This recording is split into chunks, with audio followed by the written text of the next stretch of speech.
Hello, everyone. My name is Sarafi, and I'm happy to meet you all.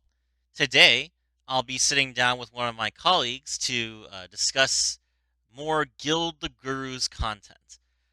Today, I'm joined by the Elemental Hero Guru, also known as the Hero Guru, the Omni Hero Guru, or Mr. Sharp. Sharp, it's nice to have you back. How's it going? How's it going? So excited to be here today. All right, thank you. Yes, it's going well. So let's get right into it. So, Mr. Sharp, I have Yeah. asked all the other gurus when I sat down with them to shout out anyone that they wanted to, and your name has come up more than anyone else's, except Arcady, but that makes sense. Everyone that I talked to, myself included, but it's not just me, it's Chrome, Gold, Kevin, Cly, uh, I think Harmac, everyone has good things to say about you. So, how does it feel to be in a community where not only are you well known, but you're well liked by mostly everybody? Oh, it's actually a really great feeling. I remember when I first came to Guild of Grooves. I'm sure we'll talk about it later how I got introduced, but everybody was pretty cool from day one. I happened to come in right as Kevin and Arcady were expanding the Grooves. Hmm. So once I saw the opportunity, I was just so excited about it, and I just love talking to people about heroes, talking about Yu-Gi-Oh, how we can improve. And it's just such an interesting game. I just love talking about it with other people here in Guild Brews.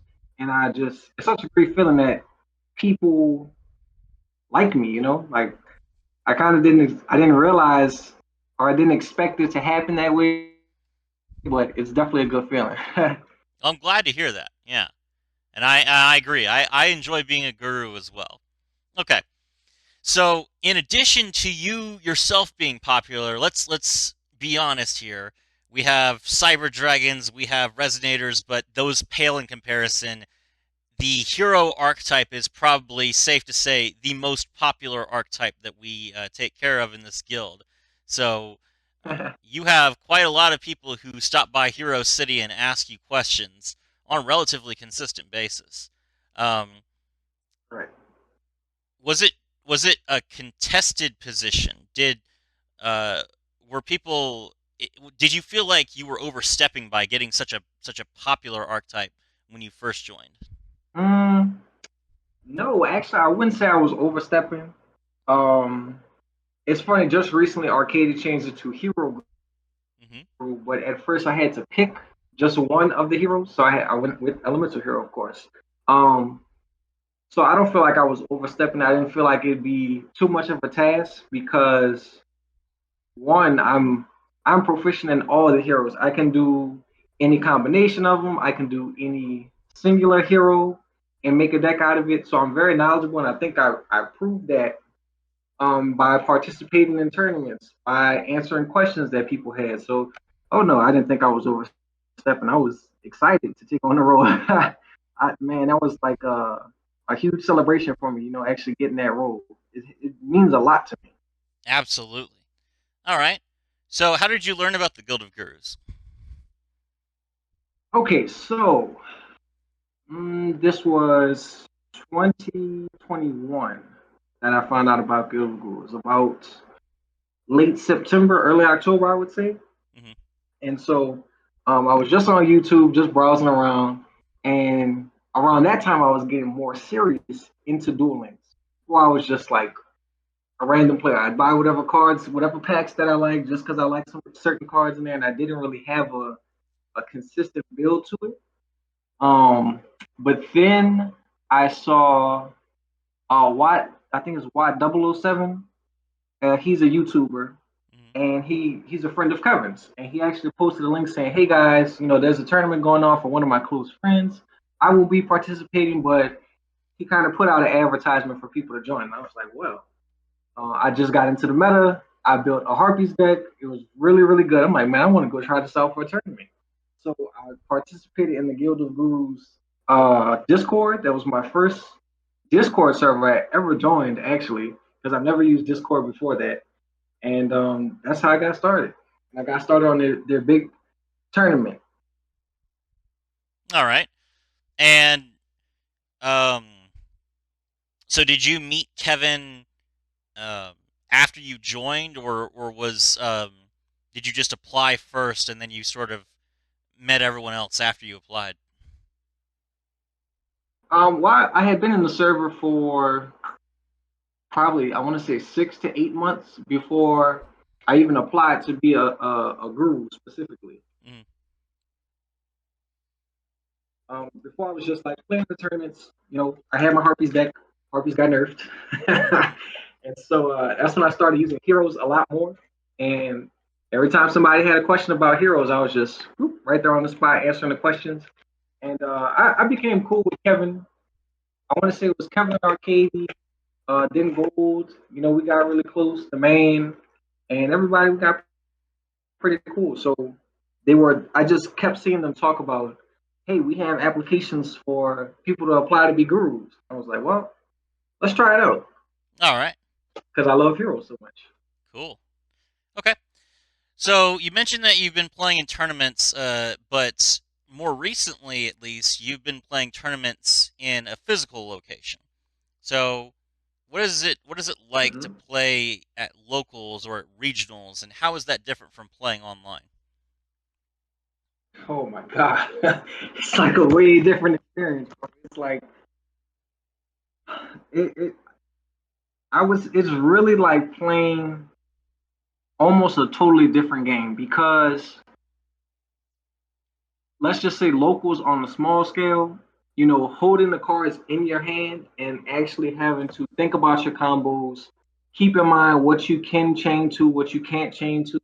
It's you don't. It's not like playing online or with the simulator to where it's going to say, "Hey, such and such acted a card. Would you like to chain with Ash Blossom or a graveyard effect?" You have to remember these things on your own. So it's definitely totally different.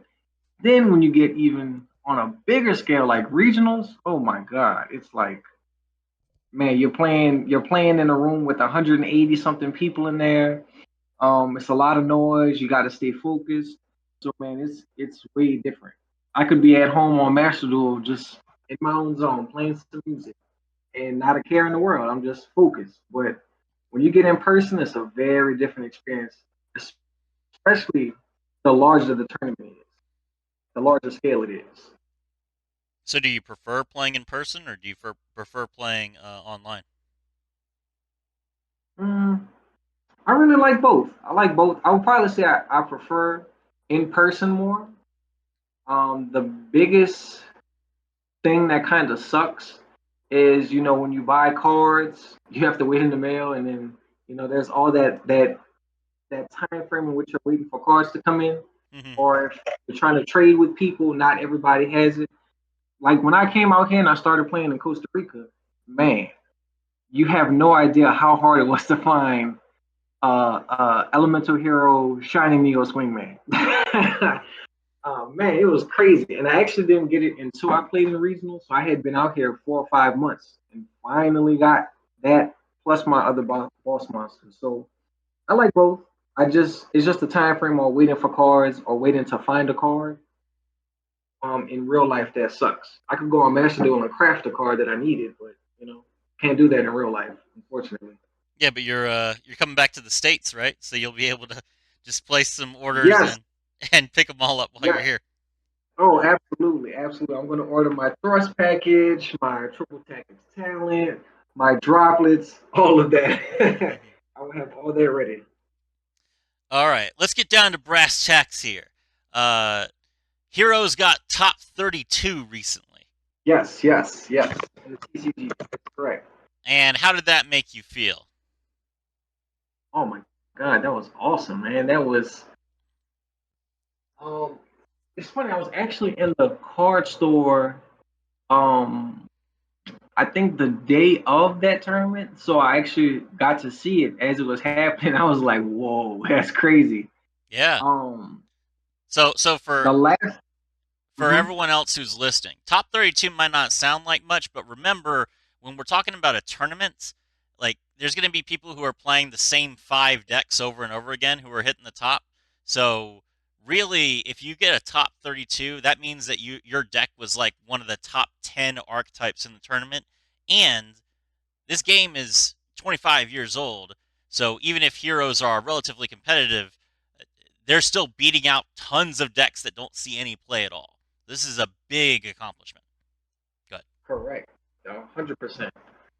The last time that I saw a hero deck get to, I mean, I would say a national spotlight was 20. It was last year actually, early last year, maybe March, Hmm. February or March of 2022, and that was the Greece Nationals. A guy actually got first place, so that Wow. was pretty big time. That was a huge accomplishment. But then seeing that happen, America World Championship qualifiers in this meta, oh my god, that was like Hmm. because the game is way different from when the Greece Nationals had one. But this game now, I was like, man, much respect to the guy. I even copied some of his moves and his tactics, Hmm. with using floodgates or like card ratios, stuff like that, and it's actually been a really big help. So that was major. It just shows you that he, no matter how good I think I am or somebody else thinks they are with the game, there's somebody with your archetype who's learning something and applying that thing and getting it on a much bigger scale. So, and I looked at that and it gave me motivation. Like, man, I really want to get my TCG deck together so I can, participate at a large scale and go win too. Absolutely. All right. That leads me to my next question. So, what sorts of text do you like to include? What sorts of cards outside of the hero archetype do you like to play? You said droplet. You said tactics. Let's look at some others. Mm, Floodgates, man. It's So funny because, mhm. so let's get specific. So I believe that you play Oh Rivalry yeah, of Warlords. absolutely. Rivalry of Warlords, Goes and Match. Um, what's another going I like? I was doing Summon Limits. Summon Limits much better if I draw it if I go first. Hmm. Another one I was recently, like in the past couple days, Deck Lockdown. Their card is just crazy, man. Like they can't add any cards from deck. They can't special summon from deck. It's like a Droll and Lockbird mixed with an Ash that lasts for 2 turns. I can't believe that deck lockdown doesn't like require you to activate it at the start of main phase one. Yeah, yeah, that thing is crazy. Yeah. That's crazy. I would probably say that's my favorite floodgate right now, and it hurts a lot of decks. It hurts me too, but that's why I play everything I need Yeah, you play everything you need first, then you first, pass. and then Yeah. go after. Yeah. It is Mm-hmm. funny how much a single spell or trap card will mess people up just because they don't run any spell and trap. Like you might catch a random duster, but otherwise you're not going to see people removing their spells and traps very often. Yeah, absolutely. Floodgates have really helped me a lot. Um, with the locals tournaments and for regionals when I went to play, because I was putting them in the main deck, Hmm. and people didn't have their spell and trap removal to their side deck, so I was getting some easy W's Yeah, get your win game one off easy, that. and then people just brick themselves on spell and trap removal, and they don't have enough answers afterwards. Yeah, I get you. All right, well, time for the hardest question of the interview, sir. I hope you are ready. Uh-oh. Okay, I'm ready. I'm ready. Why do you not run any evil heroes in your deck? Woo. Great question. Great question. Um, I don't run any evil heroes mainly because Malicious Bane is not a quick effect. Hmm. If Malicious Bane's destruction effect was a quick effect, I would probably justify putting putting him in there so I can do some things and make it work. But Yep. that's literally the only reason. And I've bricked a bunch of times. I've bricked more with pulling dark calling and a dusted gold, Hmm. however it may be, and bricked on that more than I've bricked with one vision hero increase. And Ouch. that's saying a lot. Yeah. Fair enough. All right. Um. But I do love Bane. He's one of my favorites. He's one of my favorites. Mhm. Yeah, I like him too. I wish that you know they should have given us Fusion Destiny for Evil Heroes. Like Evil Heroes needed it more. I mean, Infernal Devicer Mm-hmm. is cool, but you know, Infernal Devicer. I understand that they tried to make it kind of generic, but it's a fiend. They should have given us like Infernal Devicer, and then if you use Infernal Devicer to get two normal monsters, you just draw Dark Fusion. Like then that deck would actually see a ton of play. That would be pretty awesome, actually. That would be pretty cool. I like Infernal Devicer too, but he's just that search for Neos right now. That's about all he's good for at the moment. I mean, yeah, but it's a really good effect now. Like it wasn't so good before we got Shining Wingman, but now that we have it and we have the favorite contact, it's actually pretty good. Oh yeah, most definitely, Okay, most definitely. all right, let's move away from Yu-Gi-Oh for the moment and talk about you. So tell us about your small business. Okay, what do I do right now? I do have my business, my brand, Sharp Physique. So I'm an online fitness trainer. I actually just helped Kevin get his meal plan and fitness program in place. So be on the lookout. Kevin's going to have some great progress coming up. So that's things that I do right now. And the other thing that I do is I'm a licensed life insurance agent. So I do help people mainly in southern U.S. right now, helping get the right type of life insurance program, and also helping with retirement too. Okay, well, that's fantastic. That's a great goal for you. So I'm glad that you have this job where you can help people. Is there anything Mm-hmm. else about you that you Am want I, us to know? mm, I hate being asked that question. It's always so hard for me to answer. Hmm. I'm actually. People tell me I'm a pretty good cook. I am vegan, and recently I was offered to work under some chefs from two of them are from Europe, and they're actually vegan as well. And I was offered to train under them, working in a city about 4 hours from where I'm at. Only thing that happened was just relocation. Didn't really want Hmm. to relocate that far, it's too much of a hassle. But one of the things I plan on doing is starting my own vegan food truck. So I Okay. plan on starting that out here in Costa Rica. I want to see about where I would put it at in the U.S. and eventually get my own restaurant as well. All right. Well, that's if you got time, then definitely that would be a fun thing for you to do. Send me Mm-hmm. a ticket to opening night. I'll come and I'll try it out. I got you covered. Don't worry. I got you covered. All right. Do you want to shout out any of the other gurus? It's so hard to pick one guru. I shout out all the gurus, man. Shout out Kevin with Q.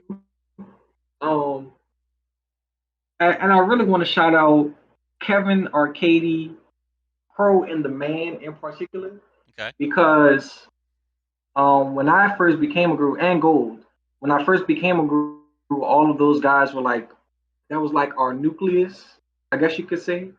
Hmm. Working to expand the Gilded Gurus brand. And man, I'm loving it, man. We've got so many gurus now. We've got Sir Rafi, the Speedroid guru. I definitely want to give you a shout out, man. You're like the guru of multiple things. Like you're like the Speedroid guru, the Runic for Hire guru, the Rush Duel guru. My God, it's like, what does this guy not know about Yu-Gi-Oh, man? What the hell? Bro, I don't know um, anything about Runic for Hire. I just play that deck because it's fun. I stole okay. what's his name? Uh Paul Schmidt. I stole his deck that he got like top I think it was top 16 in Germany with Runic Sprite for Hire. And then Oh Distant wow. Coder, who's a Yeah. YouTuber, he was playing it, and I just like I copied their lists and like I didn't know what I was doing, but I just went into ladder and I just realized, hey, I could just I don't have to have a plan. I could just win. Yeah, pretty much. That's the best part. Like Nah, man, you were. Mm-hmm. I'll go ahead and say this real quick. I don't want to get too off topic, but for the people out there who mostly play Duel Links and they're like intimidated by Master Duel, you see all these ridiculous combos that people do on YouTube for like highlights and stuff, but that's not what you should be thinking about.